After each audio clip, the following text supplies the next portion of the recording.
This is the Big Sci-Fi Podcast, the biggest, most fun podcast in the galaxy. We're Adina, Brian, Chris, and Steve, and we love talking all things science fiction. This is Season 4, but our human adventure is just beginning as we gather around our computer consoles to discuss the science fiction of film, television, and literature. Join us on our quest for fun and fascination as we go where no podcast has gone before. Everyone has permission to come aboard the Big Sci-Fi Podcast, but make sure to find your seat fast because we're taking off in 3, 2, 1, hit it. This podcast is a part of the Trek Geeks Network. Greetings, Star Travelers and bookworms, and welcome to another episode of the Big Sci-Fi Podcast. Get ready to crack open the library as we dive into the rich, amazing world of the Star Trek Litverse. Now, joining us on this journey today are two amazing Trek novel writers, Dayton Ward and Keith DeCandido. If you are a fan of Trek Lit, you've probably come across at least some of their work because each of them has a boatload of novels and other stories to their names.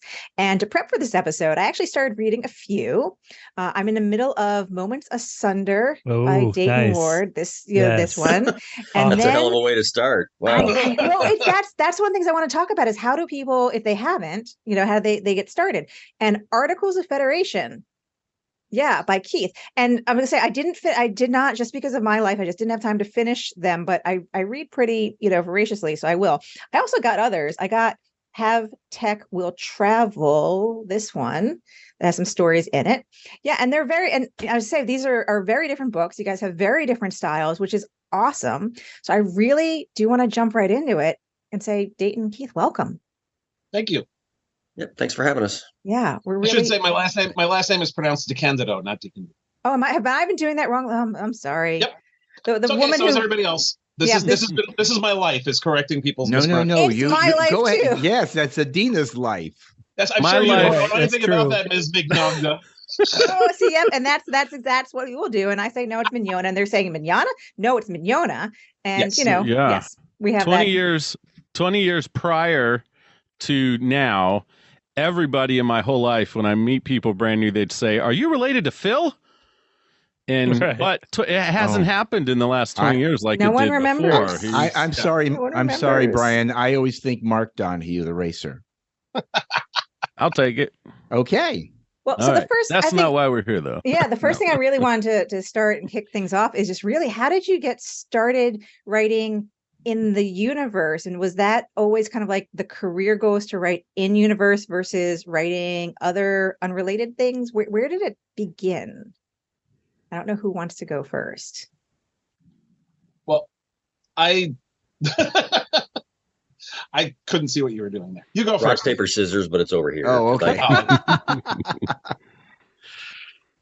Keith, yeah. I grew up reading Star Trek fiction as well as obviously watching the TV shows and playing the role-playing games and reading the comic books and all that other stuff. And I always wanted to be one of the people who wrote that stuff.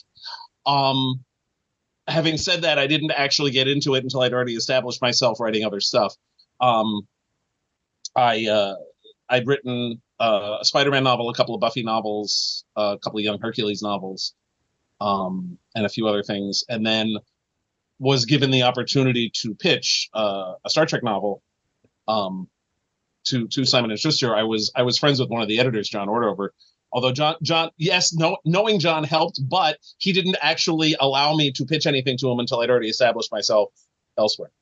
And once I was already had several novels under my belt, he said, "All right, throw a pitch at me." I threw a pitch at him. He rejected it, and then turned around and said, "Hey, I just got the script for the last Deep Space Nine episode, and they're making Worf the Federation ambassador to the Klingon Empire. How'd you like to write his first adventure as an ambassador?" And I said, "Yes."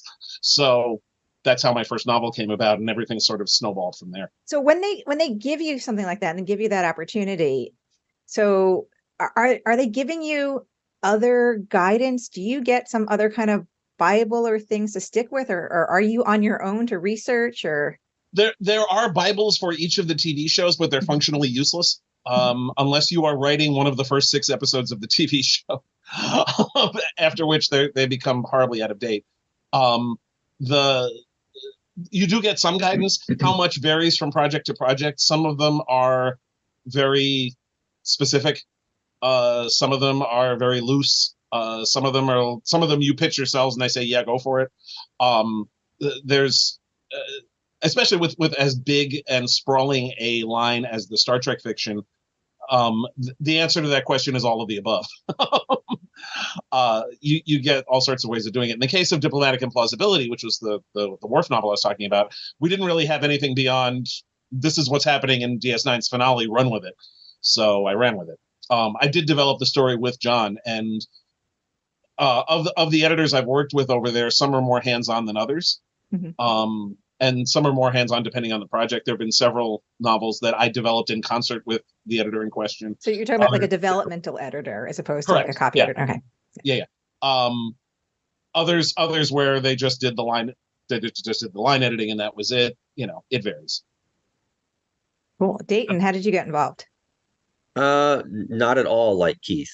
I had no aspirations of being a novel writer of any kind. I read a lot of them. I read all the Trek stuff that came out when I was a kid and was reading a lot of Pocket's output at the time. I entered their first Strange New Worlds writing contest for short stories for unpublished writers, kind of on a dare from someone. And they picked my story as one of the ones that won that first year.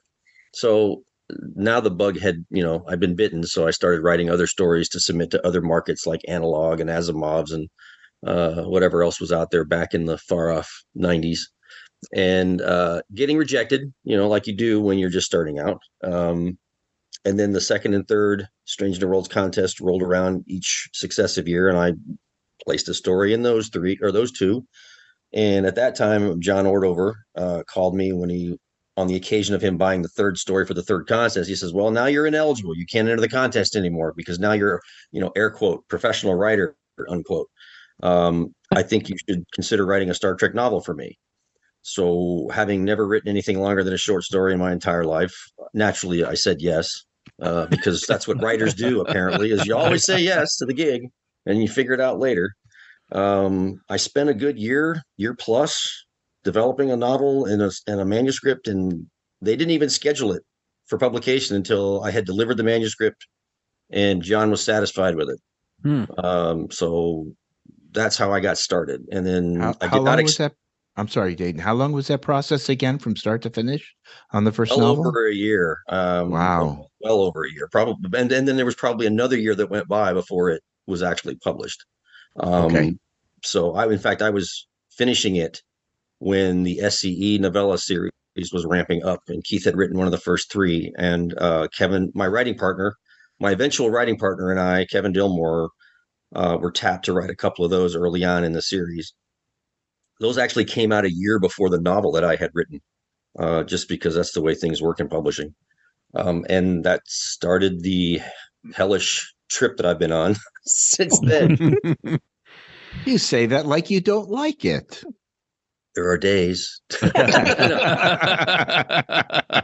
are always days. Yeah. No matter what you do. Yeah, Mama said there'll be days like this, and I think that's probably true with any profession, of course. Yes. So you both have mentioned collaboration.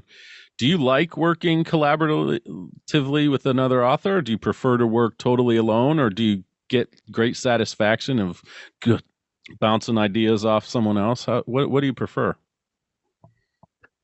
You want me to take that one? Yeah, you go first. Okay.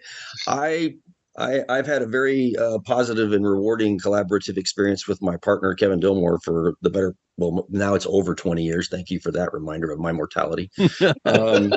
But I also like writing alone. But even when I write alone, I'm still usually bouncing ideas off Kevin anyway. Oh, cool. Okay. So even when he's not on the book, he's kind of in the book to the varying degrees. Mm-hmm. His job is he is a product developer and a senior writer at Hallmark Cards. So he and I have completely different backgrounds. So he gets to write stuff for Hallmark, and I write solo material, and every once in a while we come together and wreak havoc for somebody. Nice. Like Keith. Mm-hmm. Yeah, the one of the joys of working in a shared world or a tie-in world that's very cohesive, like what the Star Trek novels have been a lot of the time, And particularly with the Starfleet Corps of Engineers series that Dayton mentioned, that ran from 2000 until 2007. And I was the editor in charge of that. Yes, and I wrote a lot for it, as did Dayton and Kevin.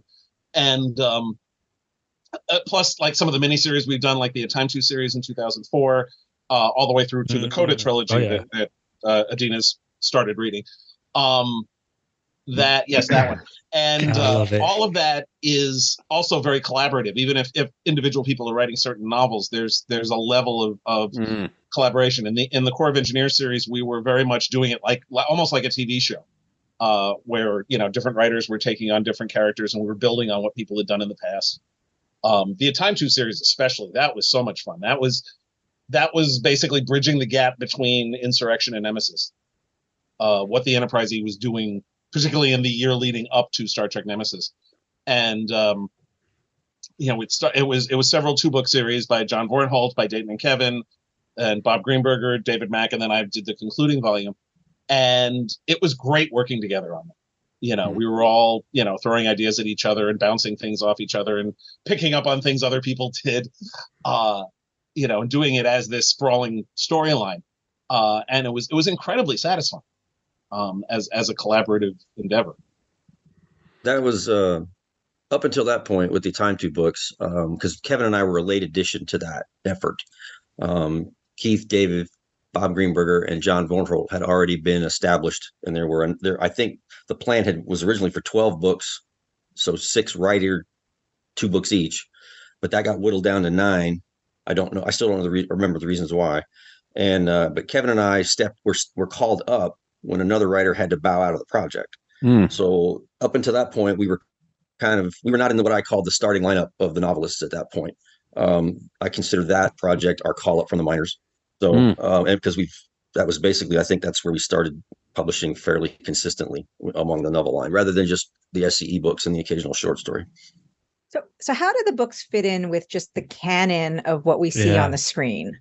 Thank you, Adina. That was my question. You got me to it. What's really bugging me is because and for anyone who doesn't want the book spoiled, pause here, go read the first book of Coda, and then come back in a few minutes. So, because I'm gonna say what's really bothering me is in it's this a short book, only a few minutes. Well, yeah, it's only a few minutes. Oh, you mean okay? No, but I guess what I'm saying is in this book, Crusher and Picard have a kid. Yep. Which I love. I love that. I just bugged me that it wasn't used. The novel line, first of all, the only thing that is canonical, and that's a phrase I hope I would. That's a word I really could live my entire life without ever hearing ever again. And I would. Sorry. It's not your fault. The obsession over obsessing over what's real in a fictional construct has gotten completely out of hand. What is canonical? What is the stuff that other people who write Star Trek have to pay attention to is what's on screen. The tie-in material has to be consistent with it, but stuff will happen on screen that will contradict it at some point, which is inevitable. Novels reach less than 10%, often less than 1% of the audience for a TV show or a movie. That's a good point. Yeah. So it's like, to use another space opera franchise that begins with the word star as an example, J.J. Abrams was not going to force his $1 billion movie to be consistent with a series of novels that, a few thousand people had read. So, of course, those novels were going to get sent into the cornfield once The Force Awakens happened. In the case of the Star Trek fiction, from basically from the turn of the millennium onward, the focus of on-screen Star Trek was the 22nd century and the 23rd century. You had Enterprise, then you had the bad robot movies, and then you had Discovery. So for the first 20 years of the new millennium, nobody was really doing anything on screen with the 24th century and beyond. So the novels were free to do whatever the hell we wanted. And we did. We did things like have Picard and Crusher get married and have a kid. They did Adventures with Riker on the Titan and such, which lasted right up until January of 2020 when Star Trek Picard debuted. At which point, it all got out the window. Yeah. So now, which has happened before. I'm sorry. Let me just finish the rant. This has happened before. The opening scene of Star Trek: The Motion Picture negated James Blish's Spock Must Die novel. Mm-hmm. The movie First Contact overwrote Judith and Garfield Stevens novel Federation. I hadn't thought of that. Yeah, but it doesn't change. People still consider Federation to be one of the top 10 Star Trek novels ever written. The fact that it's inconsistent with First Contact is irrelevant. First Contact is still considered one of the better movies. It's not worth stressing over what's real in a fictional construct. Like I said, the tie-in fiction came up with 843 different reasons for the difference between the bumpy-headed Klingons and the smooth-headed Klingons. All of which was then overwritten by Enterprise when they finally decided to explain. And I'm not fanatical about canon, but it's like major things like that, right? That Picard and Crusher have this kid Renee, and now once we see Picard on the screen, they have this other kid that Picard didn't know about. Just the big stuff like that. But I guess my question then is, at the time that this was written, which was obviously before the Picard series came out, when you're making a major-ish decision, and I feel like Picard and Crusher, I feel like that should be a major-ish decision. Is that where, I guess, the developmental editors or people at CBS step in and approve? I guess they have to approve these novels. So they approve everything. They approve, yeah. Okay. Like I said, for up until Patrick Stewart decided, I'll be Picard again. There was no anything on screen with the 24th century characters. So say the decision to marry them and have them have a kid, that's ages old now. It's 2010. It still feels major. I know. All this stuff has been spinning around for years because, like you said, there was, they were giving us a tremendous amount of latitude because there was absolutely no way in hell that they would ever revisit Star Trek in the 24th century, let alone with those characters that we already knew. So could never happen. Ding dong, you're wrong. Right. Never say never. Yeah. Never say, that's the one thing in Star Trek is never say never. Never say die and never say never. Even then. And even then. So you picked up what's basically the culmination of that line of storytelling that we began almost 20 years ago. If you go all the way back to the first DS9 relaunch novel, Avatar. More than 20 years ago. That was 2001. Okay, thanks, man. You really need to wow.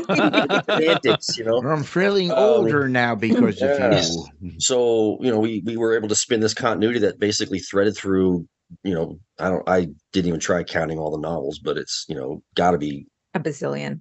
Yes. I tried counting. It was a bazillion. When you count the ebooks and short stories and everything else, it's a bazillion. And multiple authors across all those years, and it's all gone with literally a line of dialogue. So right. But that's the job. We knew it was dangerous when we took it. So this always happens with tie-in fiction. I wrote a Farscape novel where which took place in the middle of the show's second season. And there was one line of dialogue that negated my entire story later in the fourth season of the show. Yeah. Is it frustrating, or are you used to it, or can you shrug it off? Part of the job. Okay. So fair. Like I said, I don't stress about what's real in a fictional construct, Okay, fair. That's fair. Okay. That's fair. So not Captain Picard. Patrick Stewart comes on stage. He's like, "I'm back." Was there any we're gonna have to have a meeting and figure out how we're going to address the new canon? He's still on stage and I'm already emailing people like we have a problem. Oh man! So that was the fall of 2019. I forget. I was there. 2020. I think it was 2018. It was 2018 because it was fall of 2019. We had just finished construction of the house, and I remember sitting in my old office in when he was announcing that. So yes, 2018. I remember it was a good day. I bought my car, was on a date, was going well, and then Patrick Stewart's like, "Oh, I'm back," and I'm like, "This day can't get any better." It's like the best day. Yeah. I was sitting in the audience at Star Trek convention when he came out to do that. Nice. And all of a sudden everybody's phones lit up like kaboom. Oh my God. What did you just announce? So the preliminary, this is going to be interesting thought flashed across our brain pans while he's on stage. Once they stood up a writer's room and they started developing the concepts for the show, by this point, I was working as a consultant to Paramount Global on the consumer product side. So I was seeing the scripts for Discovery and the other shows that were in development. So the first thing I got was a backstory document that Kirsten Beyer had written for writers of Picard. And it basically was a very brief, high-level history of Star Trek for the points that were relevant to what they were going to be doing, and including backstory that they were inventing for the show.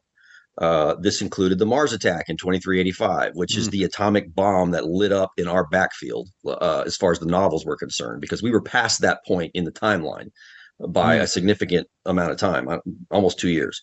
So we're like, well, we can't pretend that didn't happen. We can't just decide it happened. It's like, well, now what do we do? So I'd already been sketching out thoughts about what to do with the books, and unbeknownst to me, but I should have known better, Dave Mack and a couple other folks, maybe, and I think Keith was even involved.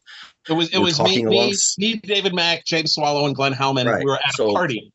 they get to be talking, and then they decide that they're gonna pitch this idea to Pocket and CBS, but they're gonna rope me in first before they do that. So Dave Mack and I sat down at Shore Leave, the convention, in the summer of 2019, and he lays out his master plan. And I let him get through it before I broke his heart. I was like, "That's a great idea, but it's so much worse than you think it is, dude," because he didn't have any access to that information that I had. So I said, so between the two of us, we started coming up with a tentative plan to figure out what we were going to do. And then we got back to Jim Swallow, and we talked with some other folks, and that is what Coda is. Our attempt to make it all make sense.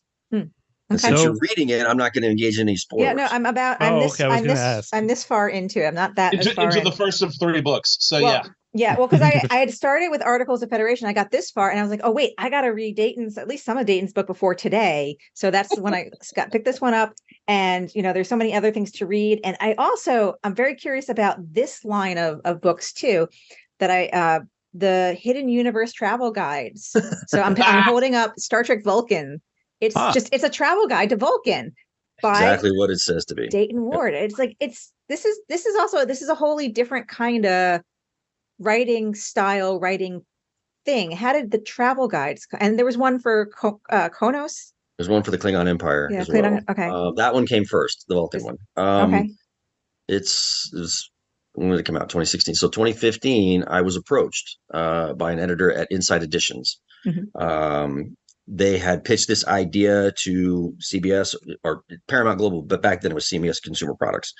And they said, we want to do this travel guide. We need somebody who can write in a strong in-world voice.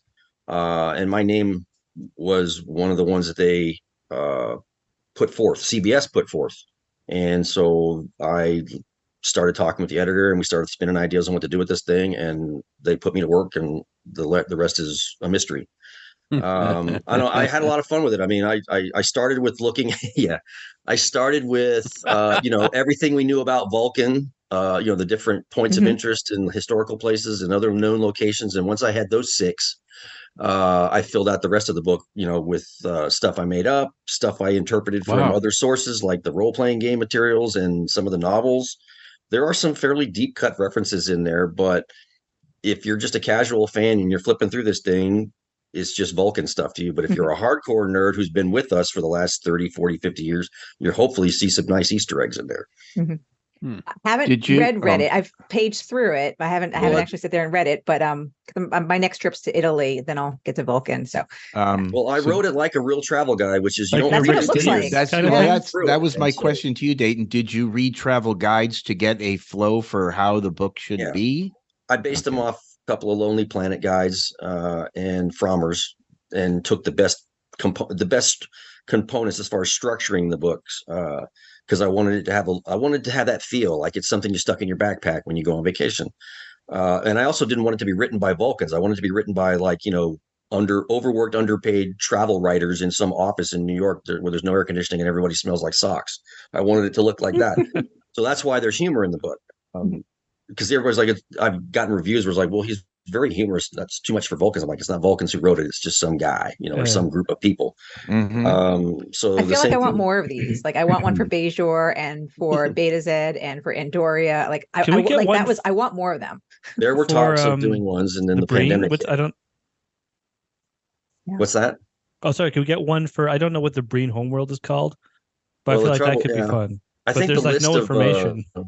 I think the list of qualifying or candidate planets is pretty short as far as what we know about it. And also what would appeal to a mass audience. Well, I was going to say, yeah. Right, Once you get past, true. once you get past the big names, it's kind of hard to justify. I volunteered to write and research for the Risa, book, but they didn't want me to go to they weren't going to pay for me to go to the Bahamas. I was going to say the Vegas, but yeah, that's pretty good. So anyway, and the Klingon one was kind of fun because I wrote it, and then they came back to me like the day it was supposed to go to the printers, and they said, we're 2 pages short, or we're a page short. I forget what it was. Can you come up with something? So I basically created a full page ad for Battle Cruiser Vengeance, which is the Star Trek show in the Klingon Empire. So that was like in the car. I'm driving home from work. I'm like, okay, I'll have it when I get home.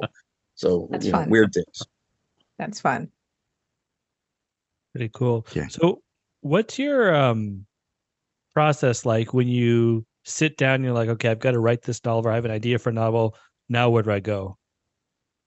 Well, you have to start with an outline and before you even write a single word of the thing, that outline has to be approved both by your editor and by somebody at what's it called now? Paramount Plus, a mountain of entertainment.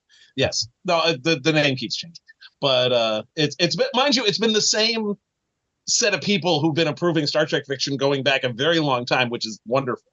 The guy in charge of it is a guy named John Van Sitters, aided and abetted currently by this gentleman sitting with us, which is great. John is wonderful to work with, but he's the one who has to approve it. And once the outline's approved, then you sit down and write it. So in the plotting versus pantsing discussion, there is no pantsing when you're writing tie-in fiction, because you can't. Everything has to be approved by the people who own it. Mm-hmm. So that's the process. You write the outline first. Sometimes, as I said before, it's done in collaboration with your editor. Sometimes it's done in collaboration with the other 2 people writing the other 2 books in the trilogy. That will vary, and everybody has a different style of doing the outline. Mine tends to be, I don't know, 8 or 9 pages. Oh, wow. Sometimes they're shorter, sometimes they're longer.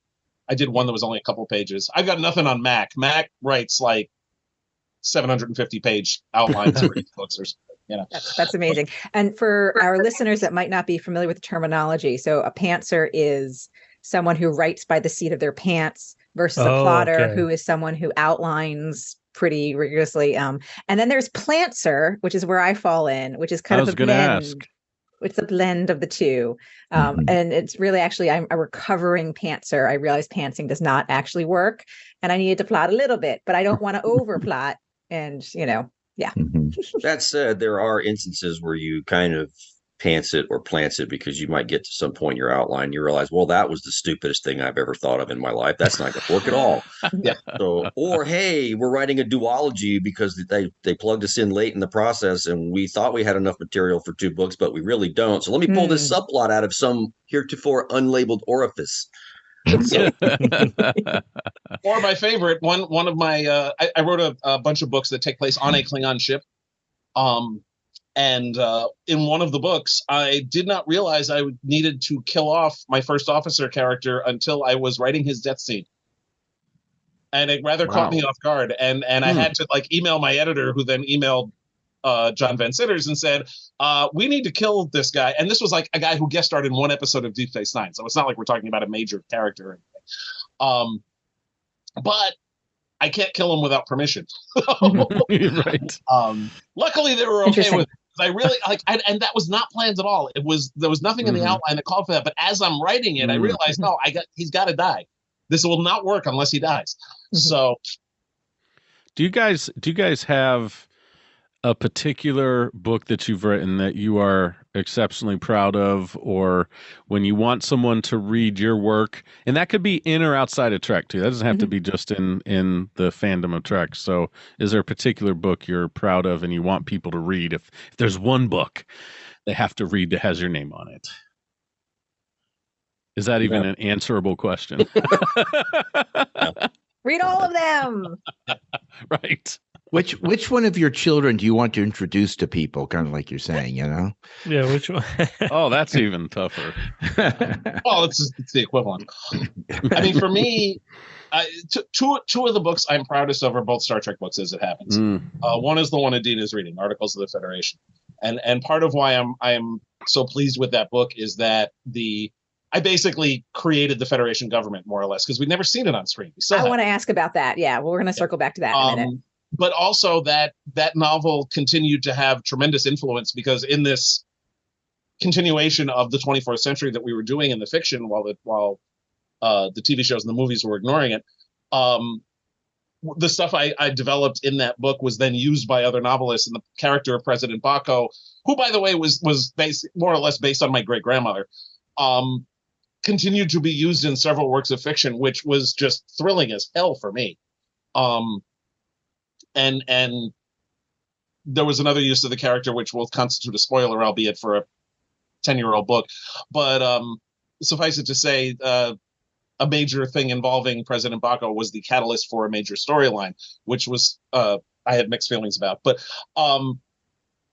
that just the fact that it continued to have that level, I figured it would be a one and done thing. That maybe there might be an occasional reference to President Baco after that, but she wound up becoming a major supporting character in the fiction, which was wonderful. The other is a novel called The Art of the Impossible. Which is a novel that covers about 18 years of history. It's part of a series we did called The Lost Era, which is books that take place between Kirk's death at the beginning of Generations and the launch of the Enterprise D in Encounter at Farpoint. There's about 70 years of time there that's mostly unexplored. And I'm just really proud of how that book came out. It's this big, sprawling political epic involving the Klingons and the Cardassians. And I'm just really proud of it. So before we leave this book for a second, because I do want to ask, because what's amazing to me is, as I'm reading Articles of Federation, is because, you have the president of the Federation, and the Federation is pretty expansive. There's a bazillion worlds and races. How the heck are you keeping track of, what is your process for keeping track of all of this? I spreadsheets mostly. Okay, that's fair. But is that I mean, is that what you're doing? Because there's a lot to keep track of. Yeah, no, I have a bunch of lists of different, characters and worlds and stuff, and which I was consulting regularly when I was writing the book. Okay. Of people in different positions, almost a dramatis personae, which I probably should have had one in the book itself. Well, I have had a couple times to go back and be like, is that the same name as I saw a couple pages ago, and everything, just to make sure that, especially if I'm reading a chapter here and then a few days later, a chapter here, it's like, I just got to go back and refresh myself, but it's very impressive. Thank you. Cool. Okay. So Dayton, what was your favorite? It's hard to say, because I generally don't like anything I write. So, I mean, I don't get that attached to it or wrapped around the axle about it. I figure that keeps me humble, but if I had to pick a couple as far as introducing someone to my writing, they're both Star Trek novels. One is it's a TOS novel called From History's Shadow, where I combine elements of Trek history with real world history, specifically areas dealing with UFO conspiracy theories and the space program and the Cold War. And then, of course, Star Trek plot points from Enterprise and DS9. So we start with the Roswell landing, which, of course, in the Star Trek world, that was the Ferengi. And then it proceeds forward. Right. So, we have the genesis of Project Blue Book and Majestic 12 and all the UFO stuff that came later as far as the conspiracy people. And then I mix in elements of Enterprise. So like Mistral, the Vulcan who stayed behind in the Carbon Creek episode. It was Gary Seven and the Aegis people from Assignment Earth. They're in there because why not? And it was a passion project that I had pitched a couple of times to different editors, and they both, said no. And then finally, an editor took pity on me and let me write it. I thought I got it out of my system, and then they came back and said, that one did pretty well. You got another one of those in you? And that became it was the start of a trilogy I really never intended to write. So can you give me the name of that book again? Called From History's Shadow. It's an original series novel, and the cover is fun because it looks like the Men in Black and some little flying saucers on the front. which is as close as I could get them to go with my idea of making it look like a pulp science fiction novel from the 50s. You mentioned Ferengi for a minute. That would be another good travel guide. Is the Ferengi? What is it? Ferenginar? The Ferengi homeworld. Okay. That was a little aside. Bring an umbrella. I have a list of planets that I thought. I even pitched an idea where I could combine 3 or 4 planets. Even just to. Oh yeah. But, all things in time. I guess I've learned to never say never when it comes to this sort of thing. So I guess that's a good one to start people on. Cool. I think I'll buy it. Mystery Shadow is possibly my favorite book of yours, just because I just love the way you tied everything together. The not just the stuff you mentioned, but also Captain Christopher and From Tomorrow's Yesterday and you deal with him too. That's awesome. Yep. I got to read that now. I referenced a lot of UFO books that were written in the 50s. Not a lot. I probably had close to a dozen I looked at over the course of a year. Books that were written during the 50s and the 60s when the UFO, scare or craze was at its height, I think. And just to get an idea of what they were writing about and what theories they were putting forth. And it was interesting because that's when I learned that the whole Roswell bit is not in that lore. It's not in the 50s and the 60s. It's something that came later. It's something that got kind of like inserted back into that mythology. Damn it, X-Files. So, right. And what's pretty amazing is in real world 1940s and 1950s, I love to tell people about this, or remind them how little we knew about the moon and Mars. In the 40s and 50s, we did not have up close high res pictures of the moon. We didn't really know if we could land on it. We didn't know if we could get to it. There's so much information that we take for granted now that we did not have at that time. Oh yeah. It might actually have been made of cheese. Yes. Ooh, Gouda. Yum. Yep. Gouda, huh? Okay. Whatever. So circling it back to the process, your process a little bit. So how much time do you guys spend writing, and how much is it doing the outlines versus just hardcore writing? Do you do any self-editing along the way? What's your writing process like? The amount of time I spend on it is the amount of time they've given me to write it. Okay. Fair. And then sometimes a little more. Sometimes a little less. Yeah. Well, what is that usually? I mean, what is that typically? I don't know what Keith does, but I mean, I write an outline, and it might take a month to get it written and reviewed and revised and then approved by the studio. At that point, I typically get 3 to 4 months to write the manuscript. It depends. I mean, it's been as little as 3. It's been as much as 5 or 6. But the sweet spot seems to be about 4 months, and that's kind of a holdover from when I was working full time while writing. My editor took pity on me, and so I mean, back in those days, I would write in the evening and on the weekends after working at my day job, and now I write.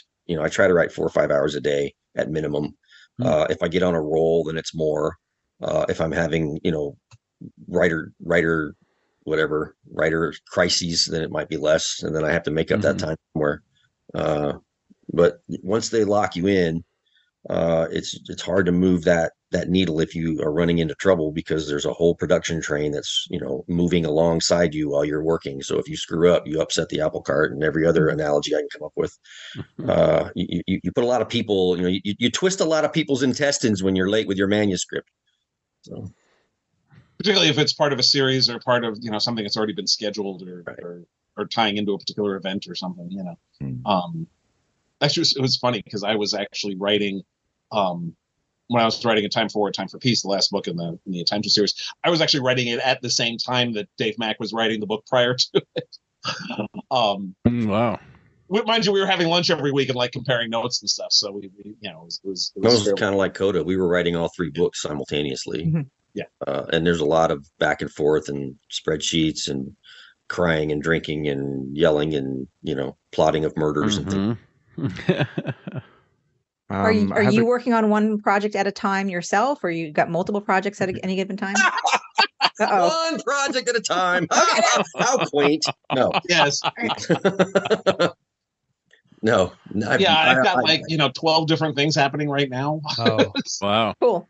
Nice. Boy. At various stages. So, I mean, some of them are just me sitting around waiting for an editor to, get back to me on a proposal. In one case, it's waiting for a contract to finally materialize. I'm working on a comic script. I've got 3 short stories that I need to write, 2 of which are Star Trek. I'm sorry, 4 short stories I need to write, 2 of which are Star Trek. And a bunch, other things. One thing I'm waiting for edits back on. So that's like it's very much like juggling eggs. You're gonna drop one, yeah, because you're still working also on the Enterprise rewatch, which I love, by the way. Yes. I've also I've got at least 2 articles a week for Tor.com. There's my Enterprise rewatch, and I'm reviewing the new shows as they come out. The worst was July because I was reviewing the new episodes of Strange New Worlds as they came out, and I had gotten months ago they said I was going to review Secret Invasion. We did not know until shortly before it happened that both Secret Invasion and Strange New Worlds were going to be running at the same time. So that was fun.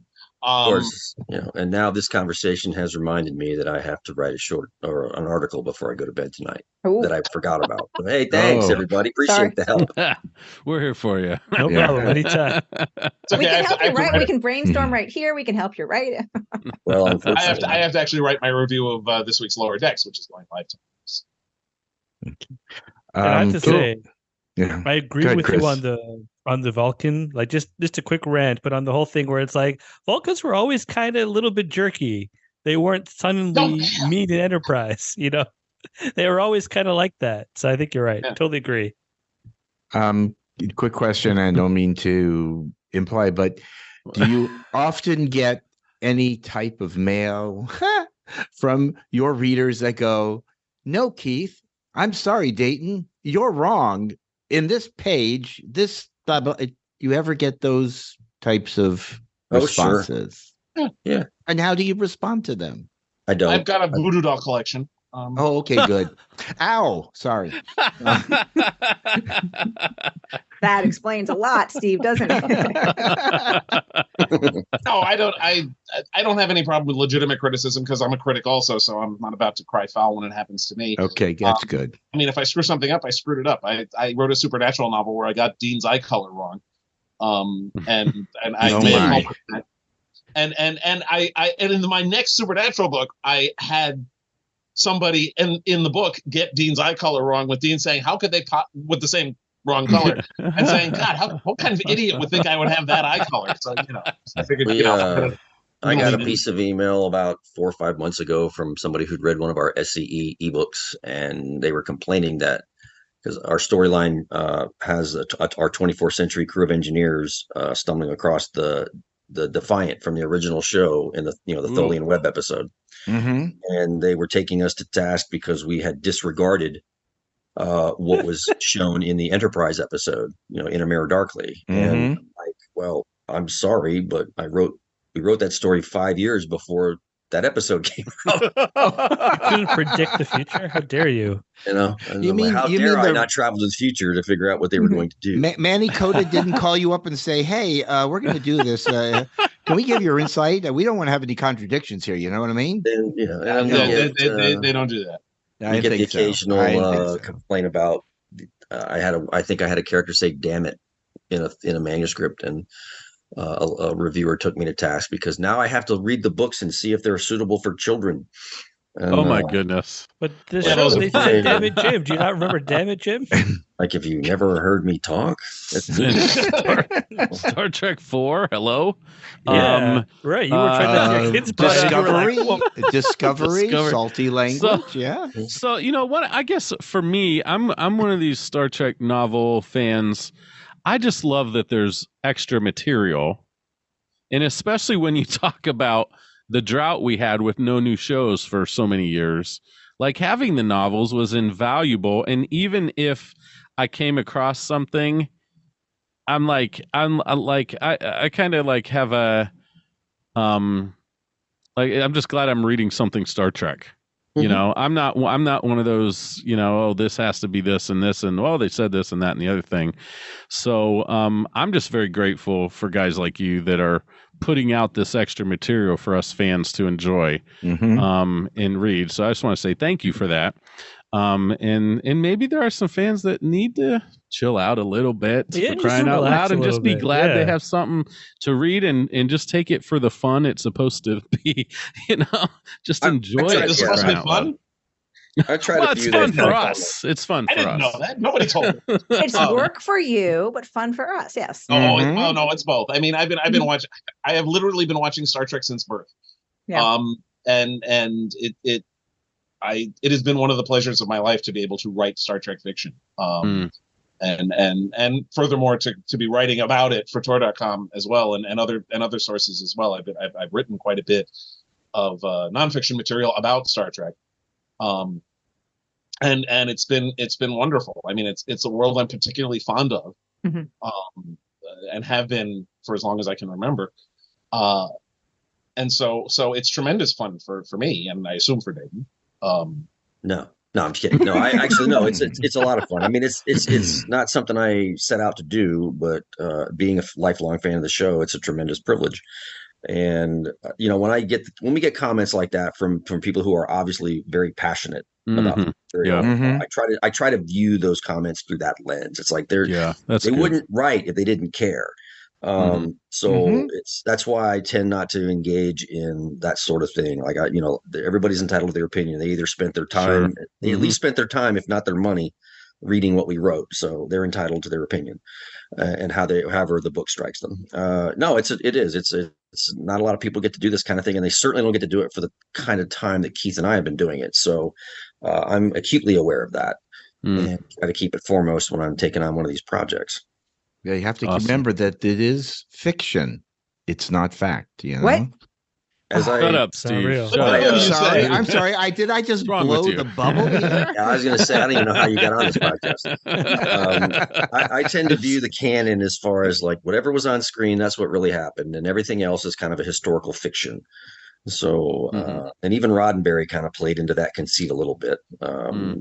But that's how I mean, that keeps me from going insane, because if you try to make sense of it all and make it all fit and line up and you know, timeline it out, it's like it's madness lies that way. Yeah. So, and honestly, in general, on-screen Star Trek is remarkably consistent, given that it's been happening over almost 60 years now by a lot of different people.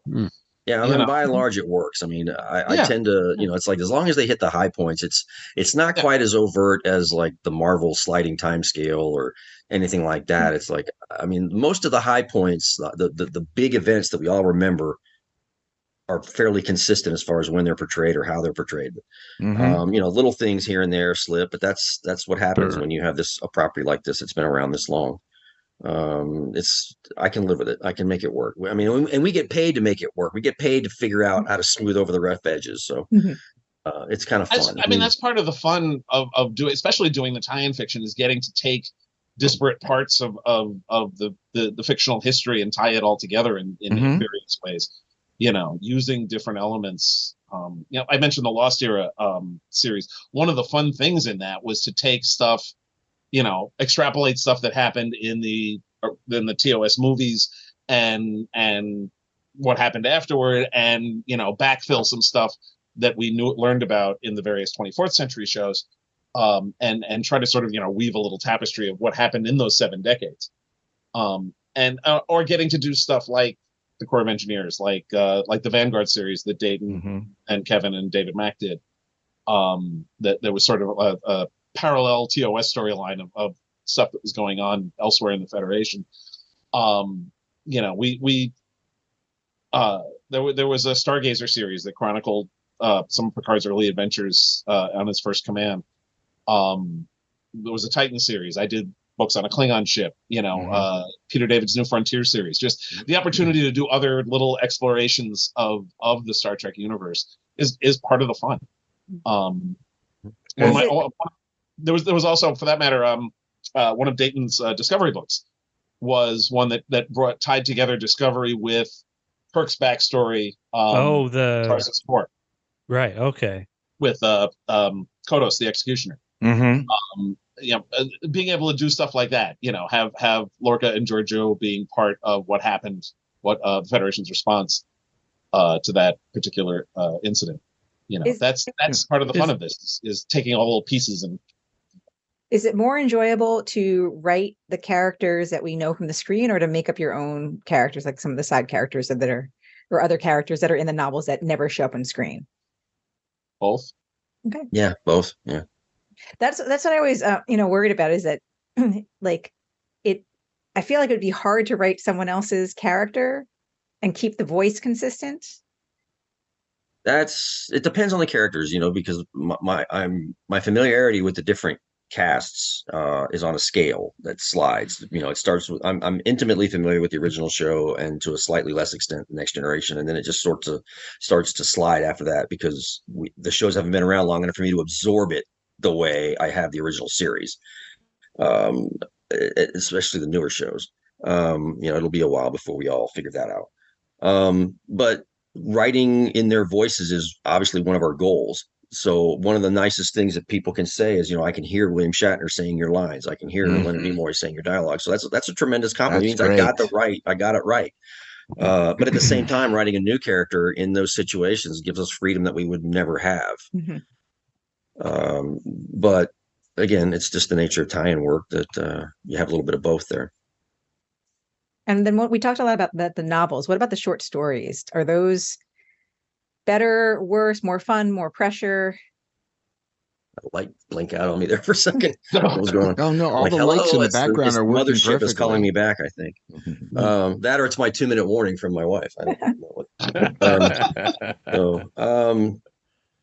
It's different kind of writing.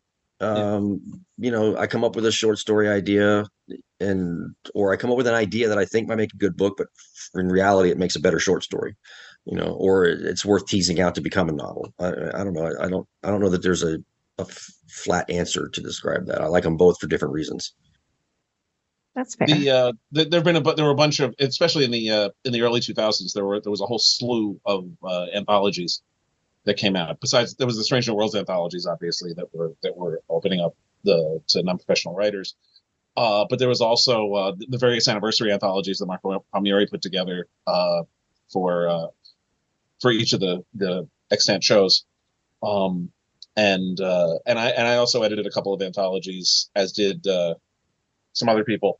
There was the Lies of Dax anthology. There was the Enterprise Logs anthology, the Tales of the Dominion War, Tales from the Captain's Table that I did, New Frontier anthology. So there were a lot of short story opportunities.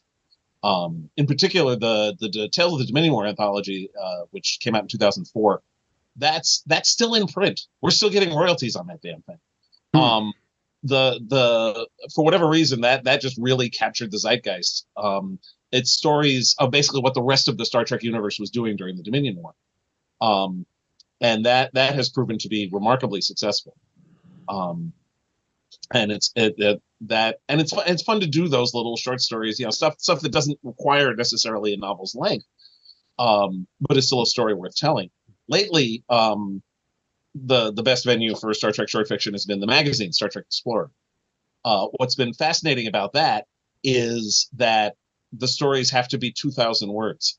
That's not a lot of words. The I biggest write longer chapters. yeah. I mean, I've written acknowledgement sections that are longer than that. I think your bibliography or your whatever, keep the DeCandido about the author goes like 17 pages. Right. And so the biggest, when I first started pitching to Star Trek Explorer, they rejected a whole bunch of them, not because they didn't like it, but because there was absolutely no way I could tell that story in 2,000 words. They were right. It's actually been a wonderful challenge for me as a writer to come up with ideas that can be told in that short amount of time, and to really pare down what I've written. So I've written 3 so far, and I've got 2 more coming. Paring it down to its bare necessities. So that I'm enjoying as a writing challenge, as a way, trying to tell interesting stories in that short amount of space.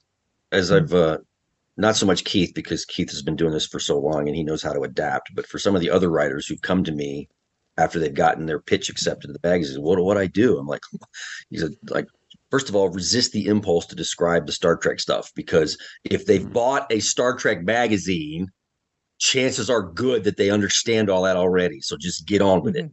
And I'm looking forward to writing mine. That, it's like, yes. Very, very, very much looking forward to writing mine. And I really like short fiction, and I love writing it. I love reading it. For the longest time, I thought that was the only thing I was ever capable of doing was short fiction. It was only in recent years that I was like, hey, I can write novels. It works, So I'm really looking forward to writing a Star Trek story. And for Brian over there, that's his book. Cool. I'm doing some plugging. Thank you, Steve. You're welcome. So Brian, Chris, Steve, do any of you have any final questions? Just go. Yeah, I'm curious, just because you talked about a lot of the series. What's your go-to series when you're like, I'm in the mood for Trek, but what do you watch? The Orville.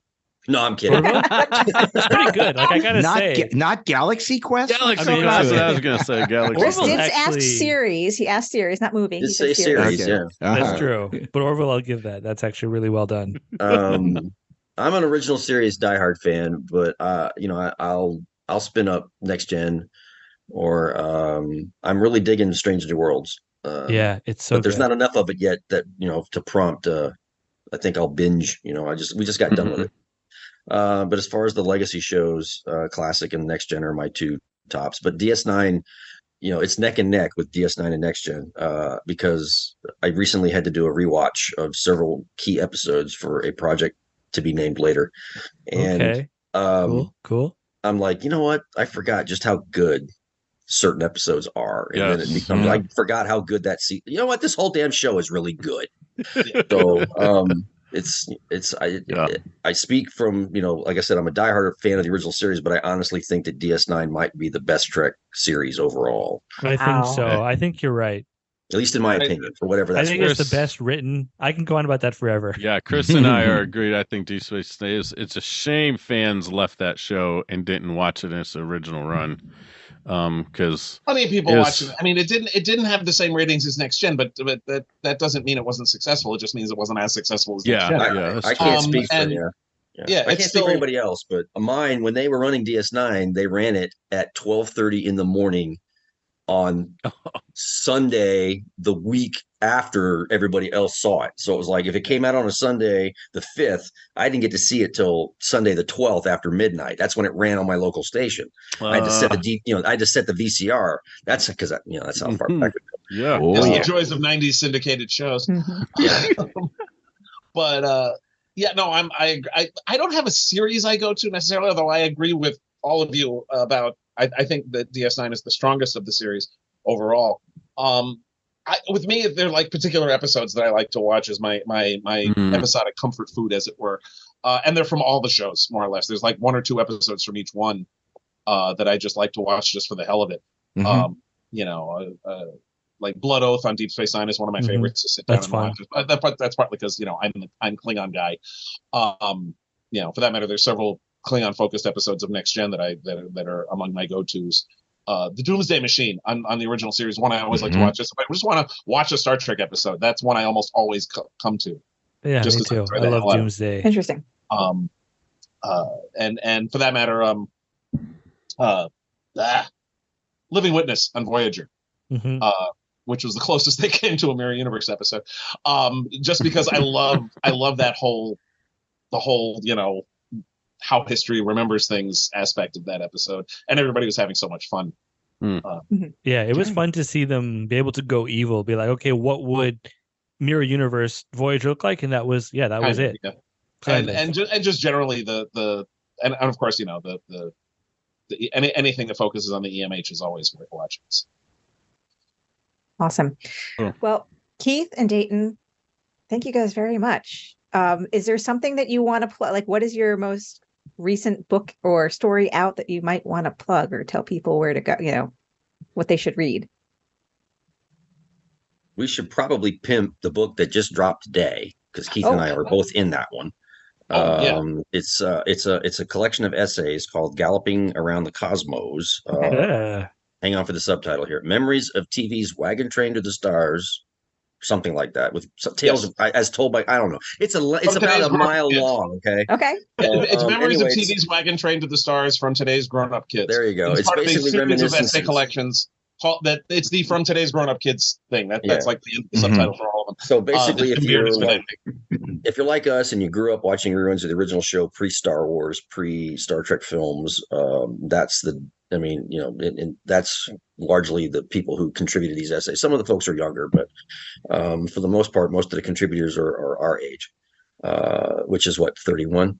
So, 31. So like I grew up in that world, and how Star Trek, it ended up influencing me in ways that I could never have anticipated. So a lot of the essays touch on those types of themes. That came out today, as a matter of fact. It's available in trade paperback and Kindle from Amazon.com. And I should mention also the latest issue of Star Trek Explorer has a story by me in it called The Callidian Kidnapping. That's the one with Ed Speleers on the cover. Awesome. Well, great. And, just like that, we have navigated the labyrinthine, I don't know how to pronounce that word either. The labyrinthine cosmos of the Star Trek Litverse, all without a single encounter with the Borg or subspace anomaly. Woo-hoo! That's a win. So now, if you weren't a Treklit aficionado before, hopefully you're well on your way to become one now, and we'll pick up one or more of Keith and Dayton's books, or Star Trek Explorer, or this new galloping. We will put links in. We'll put links. Okay. Okay. Well, again, thank you, Dayton. Thank you, Keith, for your time and for chatting with us. And thank you for extending the Trekiverse with your books. We appreciate that. So we really do. And to our esteemed listeners, thank you for tuning in. If you want to interact and chat with us, join our Facebook group or find us on Instagram. What am I doing today? I can't talk today. Instagram. Insta. Just add water to your Instagram to make a soup. I'm sorry. Yeah, that's okay. Well, and of course, people can always drop us a note at the Big Sci-Fi Podcast at gmail.com. And as always, we want to give a cosmic shout out to the Trek Geeks Podcast Network. We are proud to be a part of the Trek Geeks Network. And in addition to the Big Sci-Fi Podcast, you can find other really cool and entertaining podcasts at trekgeeks.com, one of whom, the Sci-Fi Sisters, Trek Geeks, Sci-Fi Sisters, and us, all three of us will be at Trek Long Island next spring. So get your tickets now. I'll be there soon. Yes. Sweet. Excellent. Yes, we'll get to see Keith again in the flesh. Ooh. So as we drift back into the normal space-time continuum, remember to treat each other kindly, live long and prosper, and as always, tune in for the next galactic installment of the Big Sci-Fi Podcast.